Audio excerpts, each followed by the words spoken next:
कैसे हो आप? जी मैं ठीक हूँ। मेरी आपसे मनोज सर ना? हाँ जी, हाँ जी जी। हाँ, डॉक्टर ने आपके बारे में बताया था मुझे। अच्छा, मेरी आपसे बात हुई थी मनोज जी कुमार। जी तो अभी कैसे लग रहा है आपको? जी, अब तो पहले से तो बेटर फील है क्योंकि मैंने मेडिसिन स्टार्ट कर दी है। अच्छा अच्छा अच्छा। देखिए इकरा जी, मैं आपको अपने बारे में बताता हूँ। मेरा नाम मनोज कुमार है और हम जीत प्रोजेक्ट पर काम कर रहे हैं। आपके जो डॉक्टर है जहाँ से आप इलाज ले रहे हैं, डॉक्टर अमर, उनके साथ मिलकर। जी ठीक। तो जो आपका इलाज चल रहा है उसके बारे में मैं आपको कुछ जानकारियाँ देने आया हूँ आपके घर पर, जिससे आप जल्दी से ठीक हो जाएंगे। और आपका खाना पीना, कैसे आप खा रहे हो, कैसे रह रहे हो, क्या क्या करना चाहिए, उसके बारे में आपको कुछ बातें बताऊंगा, जिससे आप जल्दी से ठीक हो जाएंगे और अच्छा महसूस करना स्टार्ट कर देंगे। ठीक है? तो इकरा जी, सबसे पहले क्या मैं आपका प्रिस्क्रिप्शन जो डॉक्टर की पर्ची है वो देख सकता हूँ? हाँ जी बिल्कुल लीजिए।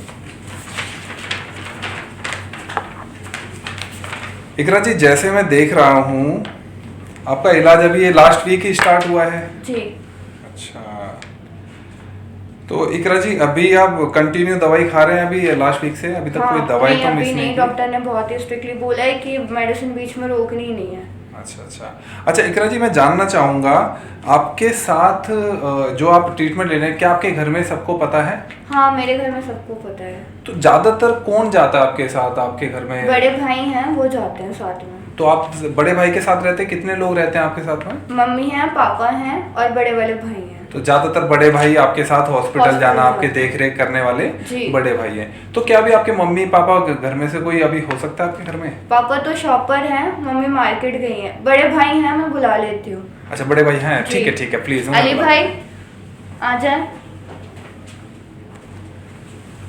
नमस्कार जी, कैसे हो आप? मैं अच्छा से बैठे। देखिए अली जी, मैं आपको अपने बारे में बताता हूँ कुछ।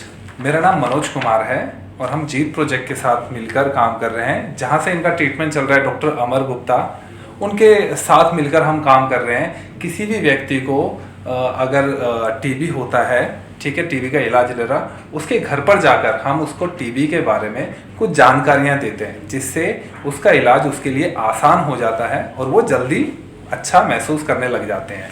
ठीक है? तो सबसे पहले मैं जानना चाहूँगा, आप ज़्यादातर आप ही इनके साथ जाते हैं आते हैं, जो देख रेख कर रहे हैं आप ही कर रहे हैं, इन्होंने जैसे बताया। अच्छा, तो अली जी, इकरा जी, मैं आप दोनों से ही सवाल पूछना चाहूँगा, आपको टीबी के बारे में कुछ जानकारी है? अभी डॉक्टर ने बस इतना ही बताया है कि मुझे फेफड़ों की टीबी है और मुझे मास्क लगा के रखना है खांसते छींकते टाइम। अच्छा, ये अच्छा। बोला, और मेरा ट्रीटमेंट थोड़ा लंबा चलेगा, इसलिए दवा बीच में बंद नहीं करनी है। अच्छा अच्छा, और तो कोई जानकारी नहीं दी? नहीं। बिल्कुल, देखिए डॉक्टर साहब के पास इतना टाइम नहीं होता कि वो आपको बैठाकर बहुत देर तक आपको समझाएं। वो बस मैन मेजर जो पॉइंट्स होते हैं, क्या करना चाहिए क्या नहीं करना चाहिए, ये बता देते। बाकी उसके लिए हम आपको अच्छे से जानकारी, जो आपका ट्रीटमेंट चल रहा है, आप जो इलाज ले रहे हैं, उसके बारे में अच्छे से जानकारी के लिए हम आपके घर पर आकर विजिट करते हैं। ठीक है? तो मैं भी इसी कारण आपके घर पर आया हूँ। ठीक है? तो देखिए, मैं आपसे सबसे पहले ये पूछना चाहूँगा, घर में कभी किसी ने टीबी का ट्रीटमेंट लिया है? नहीं। कभी किसी को नहीं हुआ? नहीं। अच्छा अच्छा। देखिए, मैं आपको बताना चाहूँगा कि ये टीबी होता कैसे है, क्यों होता है, इससे हम कैसे बचा जा सकता है और इसे फैलने से भी कैसे रोका जा सकता है। ठीक है? ठीक। तो स्टार्ट करते हैं। आपको कुछ पूछना हो, बीच में कुछ आपके सवाल हो, तो आप मुझसे बीच में पूछ सकते हैं। ठीक है? ठीक। ये एक कीटाणु है, टीबी का एक कीटाणु होता है जो हवा में आने के बाद एक व्यक्ति से दूसरे व्यक्ति में फैलता है, एक से दूसरे व्यक्ति में जाता है। ठीक है? अब वो हवा में कहाँ से आता है? किसी को भी अगर टीबी वाला बैक्टीरिया या कीटाणु होता है तो वो क्या करता है, टीबी वाला पेशेंट खांसता है या छींकता है। जब वो खांसता है छींकता है तो उसका जो कीटाणु होता है वो हवा में आ जाता है, और हम वहाँ से निकल रहे हैं, हमने उससे बात करी है, हम उसके किसी भी तरीके से उसके संपर्क में आ गए तो वो कीटाणु हमारे अंदर चला जाता है। इम्यूनिटी पावर, जिसको हम बोलते हैं रोगों से लड़ने की क्षमता, आपके शरीर में अच्छी होती है, तब तक वो एक्टिव नहीं होता।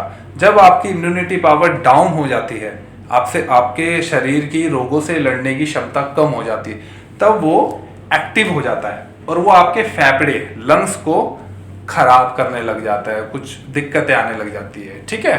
तो आपके शरीर में कुछ सिम्टम्स आते हैं, आपको कुछ लक्षण देखने को मिलते हैं।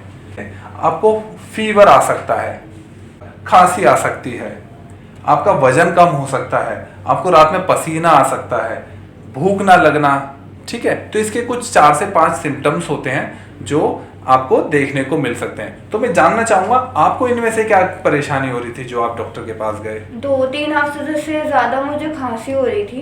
अच्छा। और बुखार आ रहा था रात में बहुत तेज। तो इकरा जी, जब आपको दिक्कत आई थी और आप डॉक्टर के पास गए तो डॉक्टर साहब ने कुछ जांच करी होगी आपकी? हाँ, उन्होंने एक्सरे किया था, फिर मेरी बलगम की जांच की थी। तो बलगम की जांच के बाद उन्होंने बोला कि आपको टीबी की दिक्कत है। अच्छा, ठीक है। जानकारी देने के लिए धन्यवाद।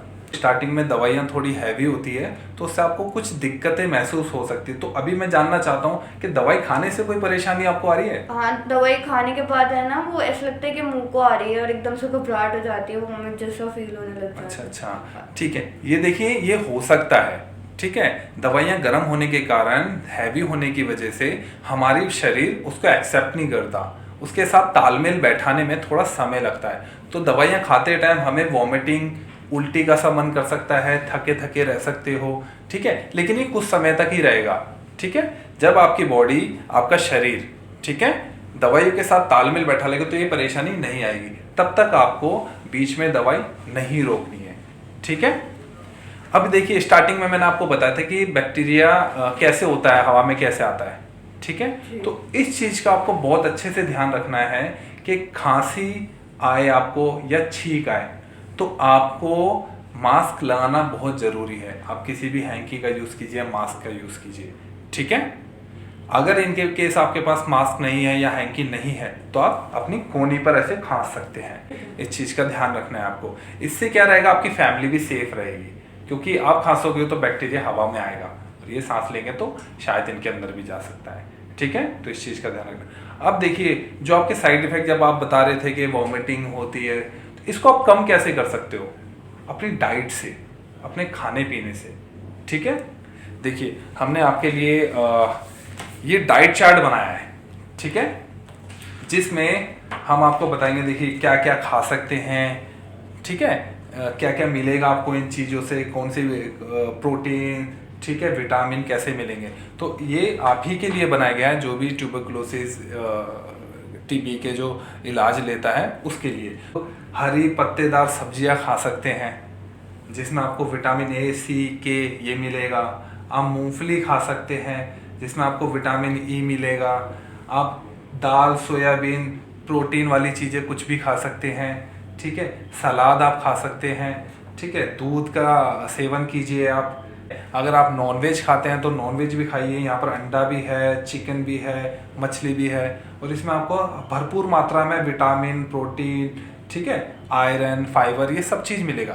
तो इससे क्या होगा, आपके शरीर में रिकवरी, आप जल्दी ठीक होने स्टार्ट होगे और आपको अच्छा लगेगा, आपको बेहतर महसूस होने लग जाएगा, ठीक है।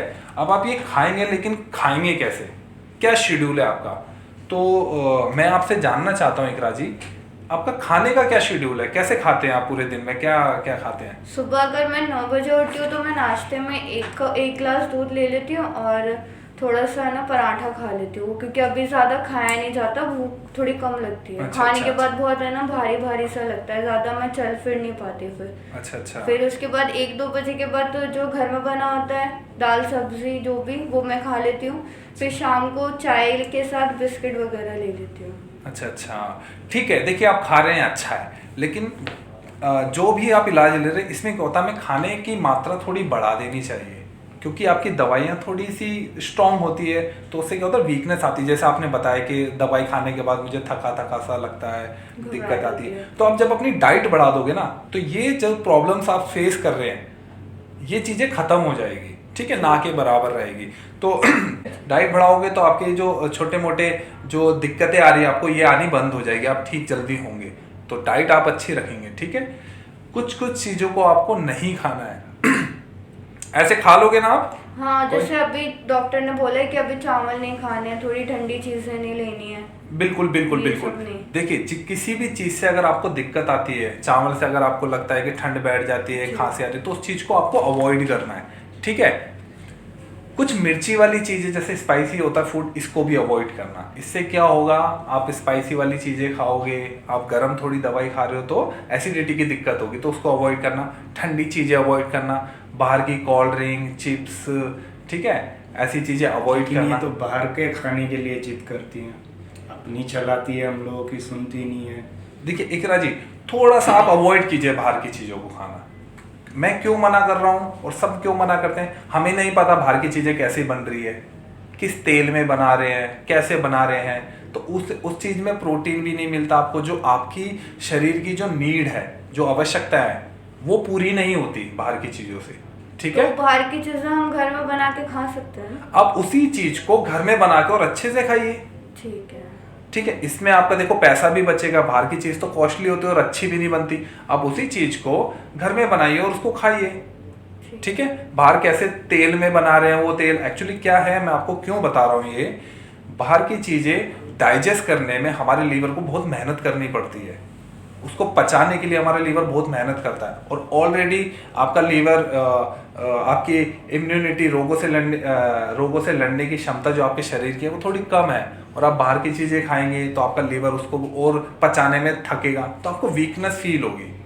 तो इसलिए मैं आपसे रिक्वेस्ट करूँगा कि बाहर की चीज़ें थोड़ी अवॉइड कीजिए, घर में बनाइए, अच्छा खाइए और जल्दी से हेल्दी फील करोगे, आप अच्छा फील करोगे, ठीक है। इस चीज़ का आपको बहुत अच्छे से ध्यान रखना है। तो आपको क्या 2 चीज़ों का सबसे ज़्यादा ध्यान रखना है, एक तो डाइट का, जी ठीक। डाइट का ध्यान रखने के बाद आपको अपनी मेडिसिन का भी ध्यान रखना है, ठीक है। आप इनके केयर टेकर हो तो आपको बहुत अच्छे से ध्यान रखना है, इनको थोड़ी थोड़ी देर में, हर 2-2 घंटे बाद, आपने शेड्यूल देखा ना, हर 2 घंटे बाद कुछ खिलाना है। आपको इन चीज़ का ध्यान रखना है कि दवाइयाँ टाइम से ले और डाइट अच्छे से ले। आप लेंगे तो बहुत जल्दी से आप ठीक होंगे, इंप्रूवमेंट बहुत जल्दी आएगा। जब भी डॉक्टर साहब आपको बुलाते हैं, आपको रेगुलर चेकअप के लिए जाना है, ठीक है। ठीक है। तो अभी नेक्स्ट टाइम कब जाएंगे आप? अभी 2-3 दिन की दवा है, उन्होंने फिर बुलाया था फॉलोअप के लिए। अच्छा अच्छा, बिल्कुल। फॉलोअप के लिए क्यों बुलाया जाता है ये भी मैं आपको बताना चाहूँगा। देखिए फॉलोअप के लिए ये बताया जाता है कि डॉक्टर साहब को भी पता लगता रहे कि आप में कितना इम्प्रूवमेंट आ रहा है, आप कितने ठीक होते जा रहे हैं, और साथ में आपको भी पता लगेगा कि आप में कितना इंप्रूवमेंट आ रहा है, कितनी जल्दी ठीक हो, तो आपको भी अच्छा लगेगा कि हाँ मैं ठीक हो रही हूँ। तो आप उन चीज़ों को कंटिन्यू रखेंगे, डाइट भी कंटिन्यू रखोगे, दवाइयाँ भी से एक ही जैसे आप खाते हो जिस टाइम, उसी के हिसाब से खाइएगा, ठीक है। अभी जैसे डॉक्टर ने बोला है कि अभी थोड़े टाइम घर पे रहना है, बाहर नहीं जाना है, तो अभी मैं जॉब करती हूँ, तो फिर मैं बाहर कैसे, इतने टाइम की तो लीव मिल नहीं सकती ना मुझे। हाँ बिल्कुल बिल्कुल। देखिए अभी क्या है, अभी आपका शरीर थोड़ा कमजोर है, ठीक है।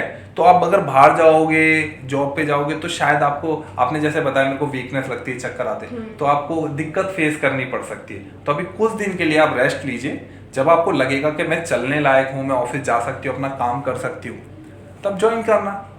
जब तक अपना लीव ले लीजिए, बता दीजिए कि भाई मेरे को थोड़ी परेशानी है और मैं अपना थोड़ा रेस्ट करना है, डॉक्टर ने बोला है, तो आप रेस्ट कीजिए अभी, है ना। ठीक। इस चीज़ का ध्यान रखिएगा।